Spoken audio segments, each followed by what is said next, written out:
President Trump indifferent as Ukraine collapses, declares Kyiv unlikely to hold. US President Donald Trump recently stated that Ukraine might not be able to withstand the prolonged conflict with Russia, especially after Washington decided to halt aid. In a conversation with Fox News host Maria Bartiromo on March 9th, Trump said, "Anyway, they might not hold out, but we also have weaknesses against Russia. This is an issue for both sides."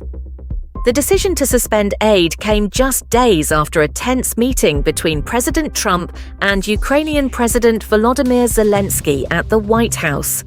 According to NBC News, the order applies to both weapons shipments already en route to Ukraine and military assets stationed in Europe. Trump declared that he would not restore aid, even if an agreement involving mineral resources were reached. Additionally, the White House has also ceased providing intelligence to Ukraine, significantly impacting Kyiv's ability to coordinate attacks and defense operations. Trump is considering imposing further sanctions and new tariffs on Russia, emphasizing that these measures could remain in place until both sides reach a ceasefire agreement. According to the Stockholm International Peace Research Institute, SIPRI, Europe's arms imports surged by 155% between 2020 and 2024, primarily due to the ongoing conflict between Russia and Ukraine. Ukraine has become the world's largest arms importer, accounting for 8.8% of global arms imports, with nearly half of its supply coming from the United States. The US remains the world's leading arms exporter, holding a 43% share of the global market.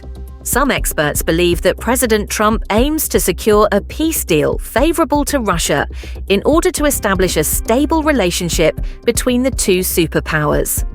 US Army Lieutenant Colonel Daniel Davis suggests that Washington is signaling to Ukraine that, without American support, Kyiv will struggle to sustain the war. Over the past week, Western media have reported that the US has halted participation in NATO exercise planning in Europe, except for drills scheduled in 2025. This development could force NATO countries to conduct training operations independently or with only limited US involvement. In addition, there are reports that President Trump is considering withdrawing US troops from Germany and relocating them to Eastern Europe. He has also criticized NATO allies for not committing to defend the US when needed.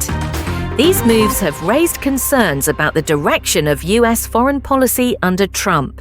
Former Polish Prime Minister Mateusz Morawiecki believes that President Zelensky made a strategic mistake by betting on Joe Biden's re-election instead of preparing for the possibility of Trump returning to the White House. Morawiecki emphasized that without support from the US, Ukraine would struggle to maintain its independence. Meanwhile, Poland has declared its readiness to transfer additional MiG-29 fighter jets to Ukraine, but on the condition that NATO guarantees the security of its airspace. Currently, Poland still maintains around 20 to 25 MiG-29s, some of which have been upgraded to NATO standards.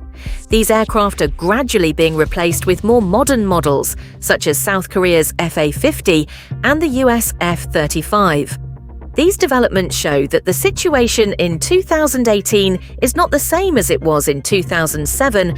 Ukraine is becoming increasingly difficult as US support is being reduced, forcing Kyiv to seek alternative sources of aid to continue its fight against Russia.